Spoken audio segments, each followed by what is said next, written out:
Boa tarde, meus queridos amigos. Estamos mais uma vez aqui refletindo sobre algumas mensagens, de Jesus para que nós possamos prosseguir com mais sabedoria nessa nossa vida, nessa nossa encarnação terrena. O que nos cabe nessa tarde de quarta-feira, dia 11 de agosto do ano de 2021, é do livro Vinha de Luz, do Espírito Emmanuel, o item 19, intitulado A Luz Segue Sempre. E é novamente esse tema que vai nos trazer à tona algumas necessidades que temos, de nos alinharmos com as leis divinas. E aí no Evangelho de Lucas, capítulo 24, versículo 11, está escrito: e as suas palavras lhes pareciam como desvario e não as creram. Vamos falar mais sobre isso, mas antes vamos elevar os nossos pensamentos para que possamos abrir os nossos corações às meditações desta tarde. Deus, nosso Pai, de eterna e infinita misericórdia, estamos aqui, Senhor, mais uma vez nesta tarde para receber do alto a releitura, Senhor, das Tuas leis, que para nós é bondade, é misericórdia, é sabedoria, é aprendizado. Fica conosco, nos abençoando, tornando, Senhor, o nosso entendimento aberto às verdadeiras leis da vida eterna. Agradecemos e que todos que nos ouvem neste momento ou no futuro possam receber a paz do nosso Senhor Jesus Cristo. Que assim seja. Meus irmãos, nós vamos fazer uma leitura do texto desse livro. Inclusive, é um livro, esse livro Vinha de Luz, da coleção de Emmanuel, Esse livro, ele é recomendado para aqueles que têm o hábito ou querem começar a ter a prática do hábito, de fazer o culto no lar. Então, é um livro muito recomendado para que a gente use nesses momentos, e que seja junto à família, que seja sozinho, fazendo culto no lar, mas é muito importante. Esse livro é um livro recomendado para a gente inserir nesse momento do culto no lar, tá? E aí a gente vai dar prosseguimento aqui no texto, o item 19. E o Emmanuel nos diz: a perplexidade surgida no dia da ressurreição do Senhor ainda é a mesma nos tempos que passam.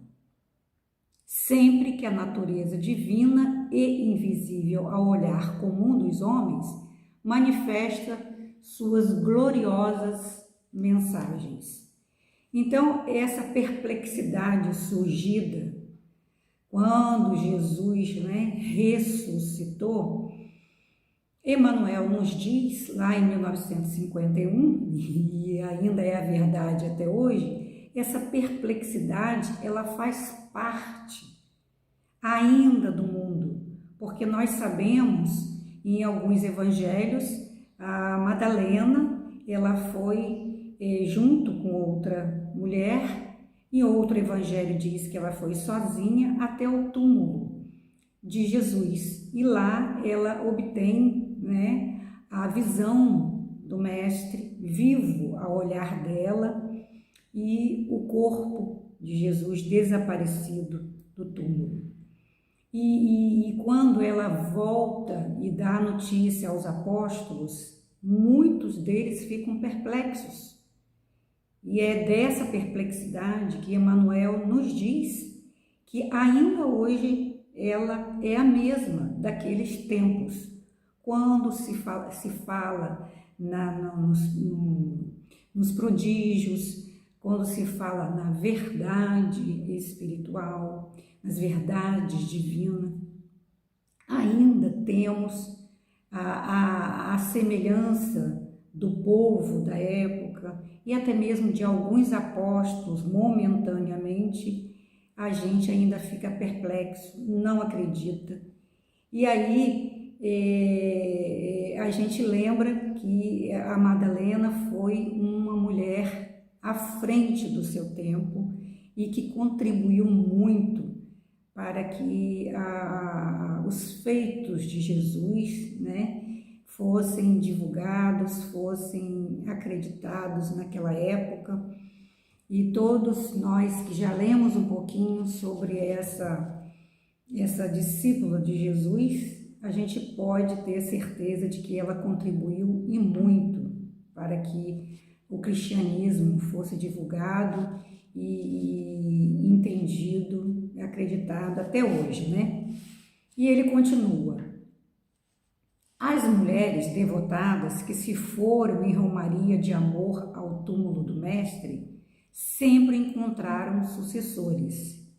Todavia, são muito raros os Pedros que se dispõem a levantar para a averiguação da verdade. Porque quando Pedro toma conhecimento de que Jesus estava vivo, que ele ressuscitou, a Maria leva essa notícia até eles,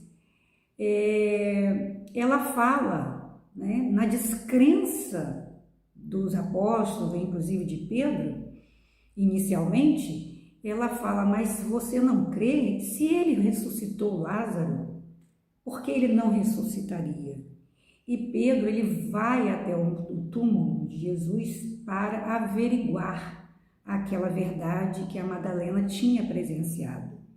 E aí ele pede perdão, ele vê que realmente Jesus não estava mais, o corpo de Jesus não estava lá e Jesus tinha ressuscitado.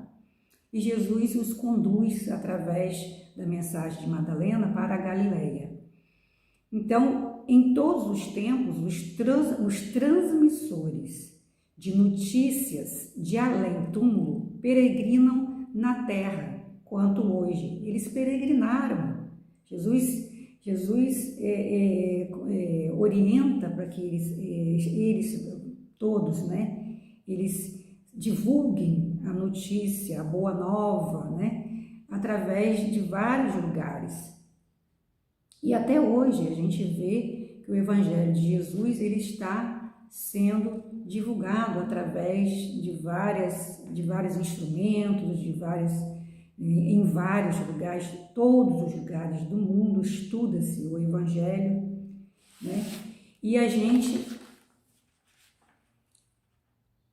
nós devemos considerar que Pedro, apesar da incredulidade inicial, mas ele logo depois, ele entende a mensagem, ele acredita na ressurreição, acredita nas palavras, nos feitos de Jesus e ele se dispôs a levantar para a averiguação da verdade, né?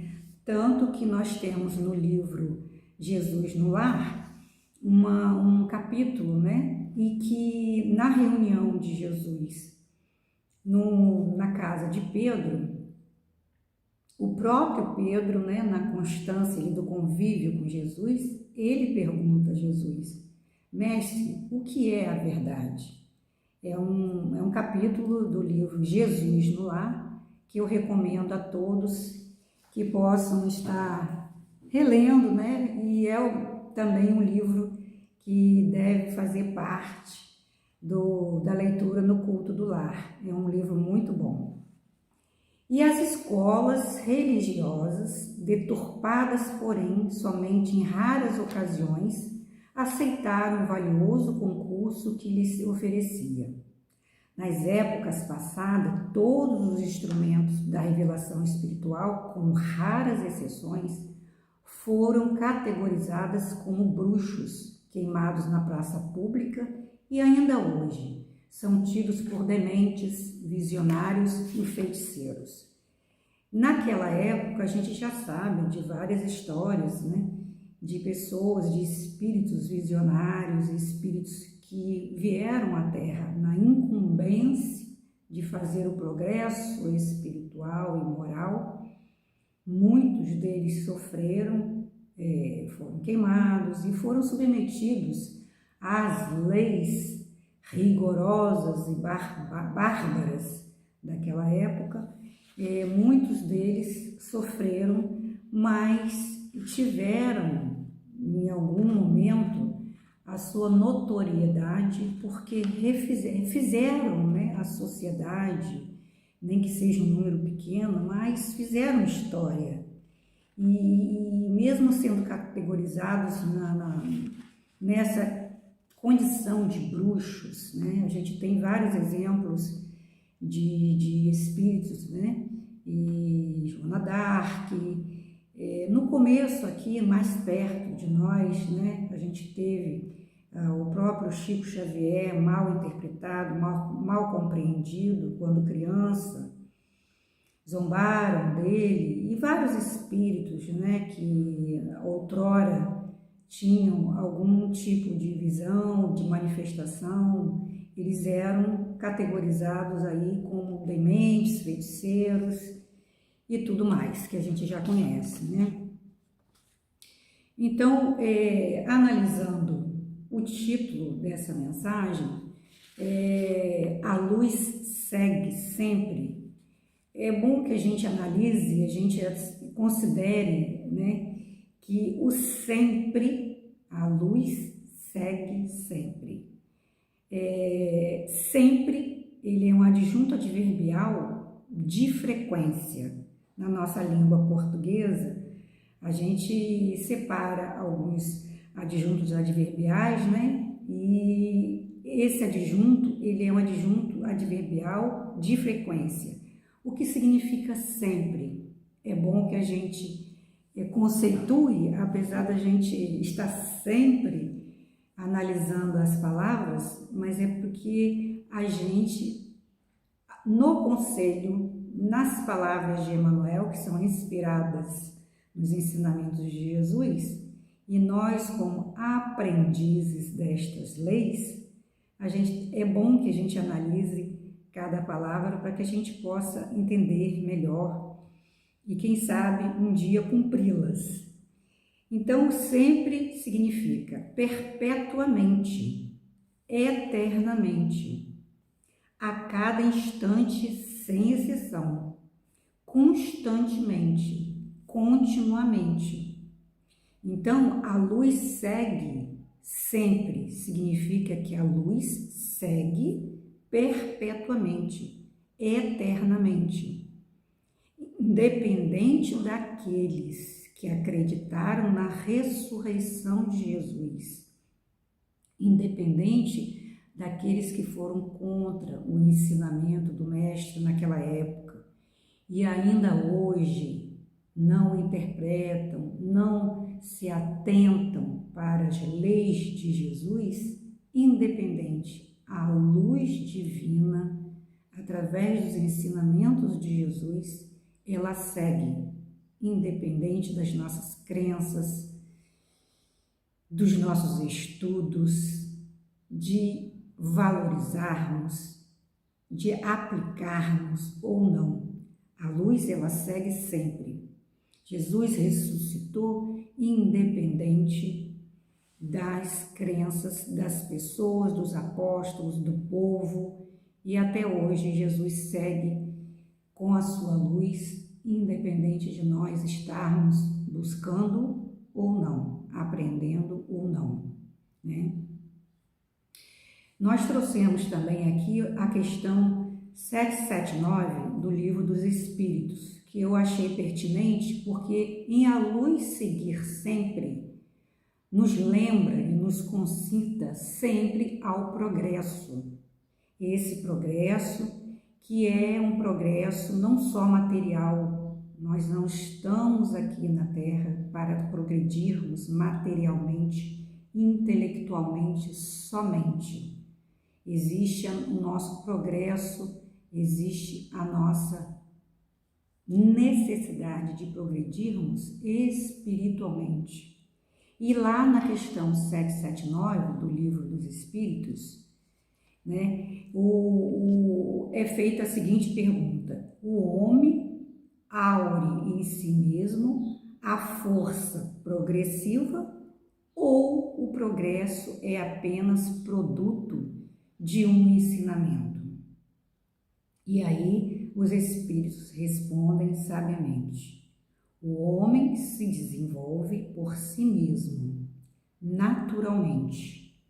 Nem todos, porém, progridem ao mesmo tempo e da mesma maneira. Então, é a lição, né? A Madalena, ela viu, ela acreditou, ela progrediu muito rapidamente espiritualmente, levando em conta todo o seu passado, toda a sua trajetória de vida naquela época, né? Em que a mulher era muito desvalorizada, e vieram os apóstolos, que eram homens, né? Eram homens simples, pescadores, e cada um na sua função na época, e que tiveram que progredir espiritualmente, mas cada um ao seu tempo, como nós. Hoje a gente sabe que numa família existem pessoas que, independente de religião, em relação ao progresso espiritual, ao entendimento das leis divinas, cada um está num estágio, cada um está num grau de sentimento melhor ou mais atrasado do que os outros, e não cabe a nós aqui analisarmos, julgarmos, e sim cabe ao próprio Espírito, diante de Jesus, diante da divindade, né, analisar a sua evolução espiritual. Então, o homem, ele se desenvolve por si mesmo, naturalmente. Nem todos, porém, progridem ao mesmo tempo e da mesma maneira. É, então, que os mais adiantados auxiliam o progresso dos outros, através do contato social. E aí, no próprio Livro dos Espíritos, a gente tem a explicação, um trechinho, vou trazer aqui para vocês. Sendo o progresso uma condição da natureza humana, então, é a condição da nossa natureza o progresso.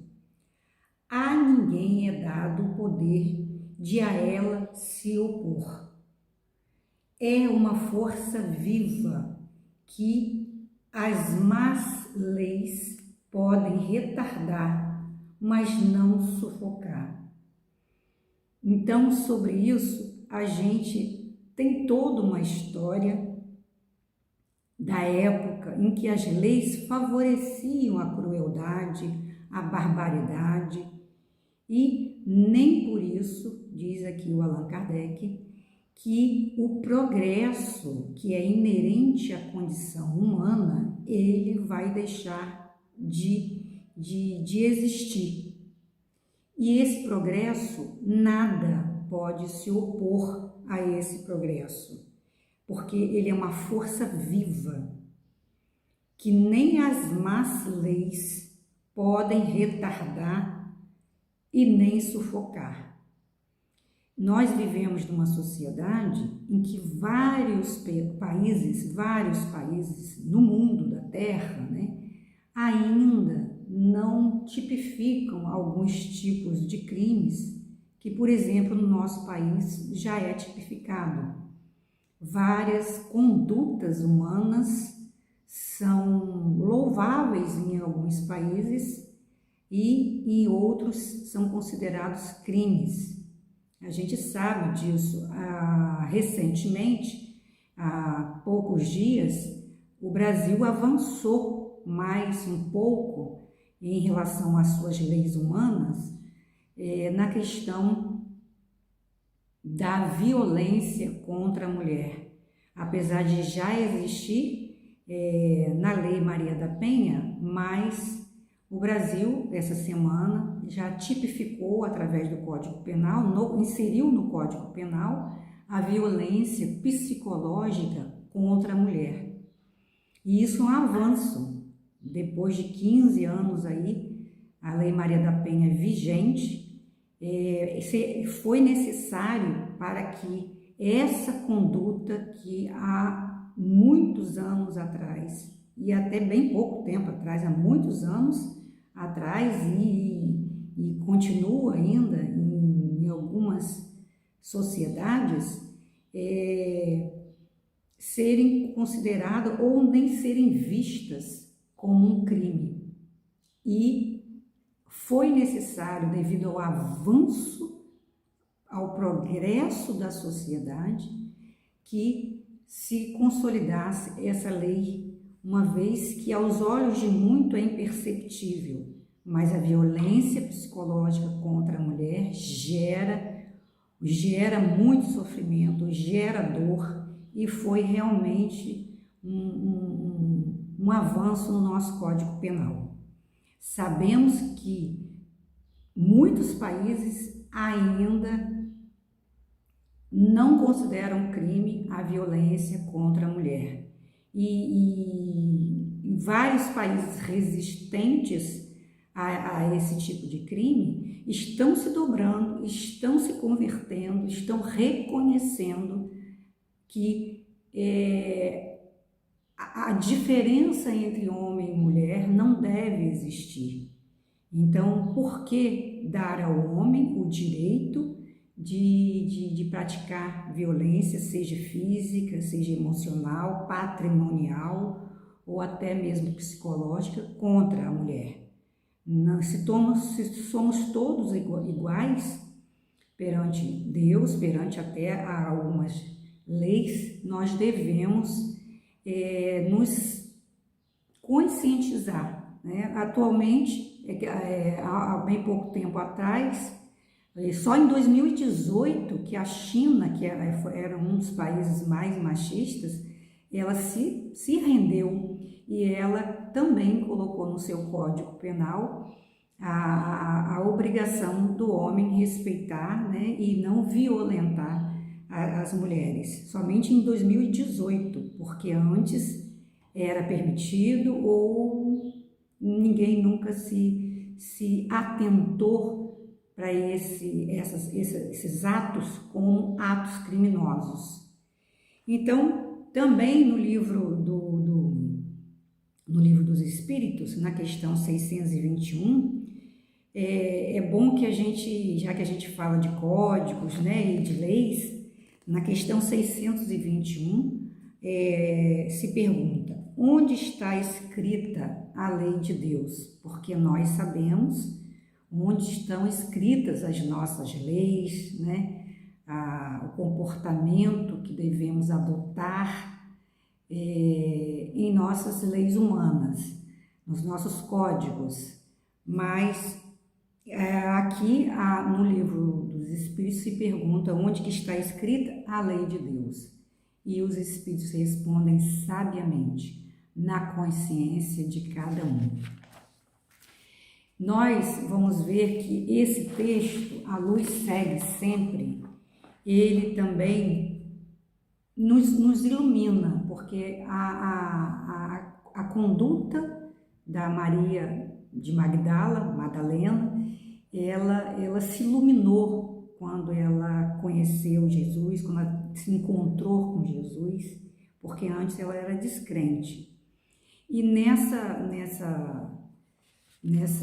passagem, a Madalena e aqueles que foram até o túmulo, eles pareciam estar em desvario, estarem, né, enlouquecidos, mas a luz seguiu sempre, tanto que Jesus foi considerado, né, e é considerado o mestre para todos nós até hoje.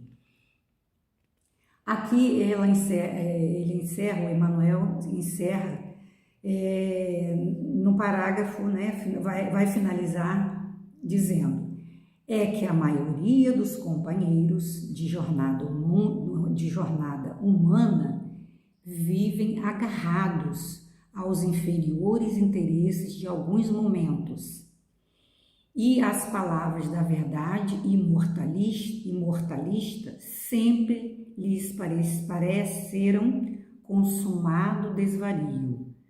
Muitos da época e muitos até hoje, quando a gente fala da palavra de Jesus, esses irmãos nos consideram loucos em desvario. É que esses irmãos entregues ao efêmero não creem na expansão da vida, ou seja, no progresso da vida. Não creem na expansão da vida dentro do infinito e da eternidade, mas a luz da ressurreição prossegue sempre, inspirando seus missionários ainda incompreendidos.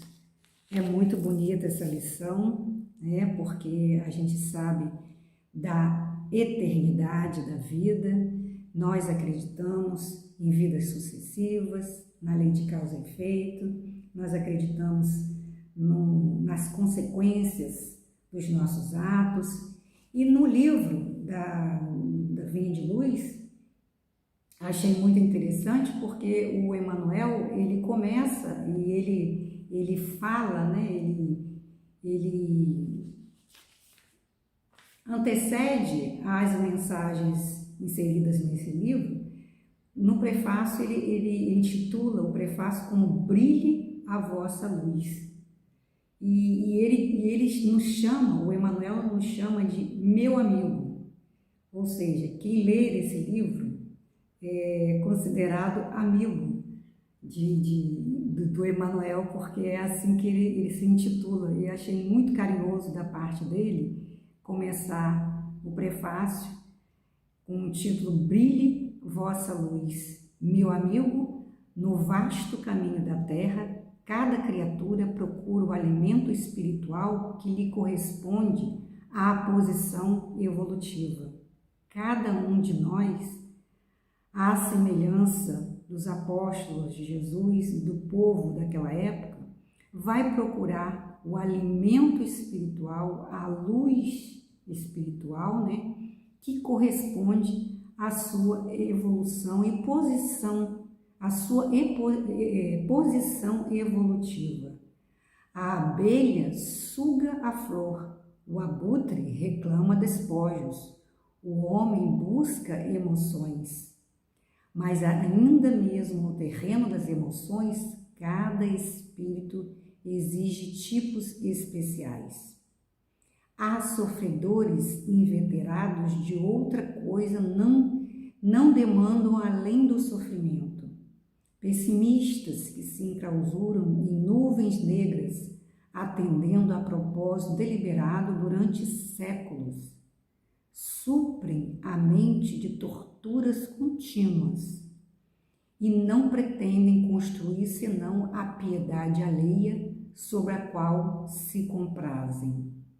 São os irmãos, né? E somos todos nós, né, da natureza humana, que passamos muito tempo nessa escuridão e a luz segue sempre, né? E aí no final do prefácio, ele diz que esse livro, ele não é uma exortação nem uma profecia. Esse livro é apenas um convite ao trabalho santificante planificado no código do amor divino. Se a candeia ilumina, queimando o próprio óleo, se a lâmpada resplende, consumindo a energia que a usina lhe fornece, ofereçamos a instrumentalidade de nossa vida aos imperativos da perfeição, para que o ensinamento do Senhor se revele por nosso intermédio, aclarando a senda de nossos semelhantes. Assim como alguns apóstolos iluminaram, acenderam a compreensão das leis divinas, nós também assim como aceitamos e acreditamos nas palavras, nos ensinamentos de Jesus, a gente também deve acender um pouquinho dessa luz nos corações, que podemos acender, que temos a oportunidade, mas sabendo que a cada um, segundo as suas obras, a cada um no seu tempo, no seu grau evolutivo, e nós também temos os nossos degraus ainda a percorrer, porque estamos muito abaixo, muito aquém do que a espiritualidade maior deseja para nós e que é a nossa própria necessidade. Falando em leis, e que a gente não tenha essa visão pessimista, porque para nós que vamos acompanhando o progresso, da sociedade, o progresso moral da sociedade, a gente percebe esse avanço moral na sociedade como um todo, terrena, não só no Brasil, comparando várias leis de Moisés, na época de Moisés, na época de Jesus, com algumas leis que nos regem atualmente, e comparando, a gente tem a certeza que o progresso está sendo impulsionado por essa força viva.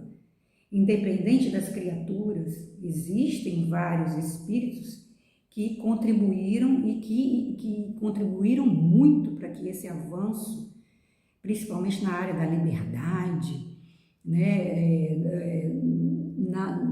na área daqueles que foram oprimidos durante muitos anos, muitos séculos até, independente disso, o progresso está existindo.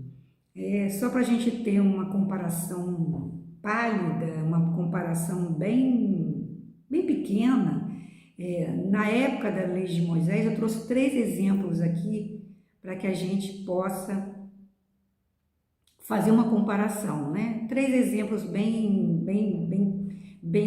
pequenos. Na lei de Moisés, está lá no texto Deuteronômio. Na lei de Moisés, na época, por exemplo, nós temos o adultério, nós temos o homem que estupra a mulher e a relação consentida entre um homem e uma mulher. Então, só para a gente fazer uma comparação, o adultério entre um homem e uma mulher comprometida, na época, era considerado um crime, e a pena de morte e a pena para os dois que cometiam adultério, tanto o homem como uma mulher comprometida, eles eram punidos com a pena de morte, os dois, E isso trazendo para as nossas épocas e para o nosso país, desde 2005, a nossa lei não considera mais o adultério um crime. Existem outras penalidades civil e até mesmo causa de se pedir a separação e divórcio, mas crime deixou de ser. E naquela época, tanto o homem como a mulher, nesse caso da mulher sendo comprometida, os dois tinham que morrer, eram condenados à morte. Na época, o homem que estuprava a mulher, também a pena dele era a morte para o homem. Hoje nós temos leis, bastante vastas aí no Código Penal, que reclusão, é pena mas avançamos no sentido de não matar, mesmo sendo um infrator, mesmo sendo um algoz aí, mesmo sendo um espírito que errou, mas ele não é condenado à morte, pelo menos aqui em nosso país. E por último, naquela época, uma relação consentida entre um homem e uma mulher não comprometida antes do casamento, na época, o homem que tinha essa relação, mesmo consentida, e a mulher não comprometida, mas que essa relação aconteceu antes do casamento, ao homem era imposta uma punição, né? Ele tinha que pagar um dote da moça e ele era obrigado a se casar com ela e ele era proibido de se divorciar. Então, como que a nossa lei ela vem evoluindo, respeitando as relações de cada uma, as relações de homem e de mulher, né? E a gente sabe que todas, assim como a medicina, a justiça, né? O código, todos os códigos, a vinda de constituições, de tratados, de convenções, de leis, ela é para favorecer essas relações e é para impulsionar esse progresso das relações entre os homens, entre as pessoas, né? E a gente impulsionar cada vez mais os nossos atos, as nossas relações uns com os outros e promovendo também a nossa evolução espiritual com leis mais justas, né? Leis humanas, e apreciando e aprendendo com as leis divinas, são as leis, né, que não vai haver, como diz Jesus, as minhas leis não passarão. Temos essa modificação sempre das leis, esses avanços sempre das leis, mas as palavras de Jesus são palavras de leis de vida, de leis eternas. Então, meus amigos, meus irmãos, trouxemos nessa tarde essa reflexão sobre essa luz que segue sempre, independente das nossas crenças, independente das nossas atitudes, que a gente veja, sinta essa força viva chamada progresso, chamada essa impulsão que a espiritualidade e a sabedoria maior está aí disponibilizando para a nossa sociedade, para a nossa terra, né? Independente da gente observar ou acreditar. Então, que possamos refletir, que possamos, acima de tudo, agradecer a Jesus, aos bons espíritos, a oportunidade que estamos tendo de estar analisando, de estarmos vivendo nessa época, sempre vigilante aos nossos atos e às nossas atitudes. E que a gente possa aprender sempre, e que essa luz possa seguir sempre. Uma boa tarde para todos e vamos mais uma vez agradecer por tudo que Jesus tem nos ensinado. Mestre amado Jesus, mais uma vez pedimos permissão para encerrarmos esses breves minutos, Senhor, de reflexões humildes acerca do Teu Evangelho. Que a paz de Ti esteja nos corações de todos nós. Que a paz de Ti possa seguir, Senhor, brilhando. Que a Tua luz resplandeça sempre, continuamente, perpetuamente, sempre. É o que desejamos, Senhor, sentir e Te agradecemos hoje e sempre por nos dar esta oportunidade de estarmos encarnados, revendo as Tuas leis e Teus ensinamentos. Te agradecemos, nos dê a paz, nos dê saúde, nos dê, Senhor, a força e a coragem para vivermos esta vida da melhor maneira possível. Que assim seja. Assim seja, meus irmãos. Uma boa tarde, fiquem com Deus. Até a próxima, se Deus quiser.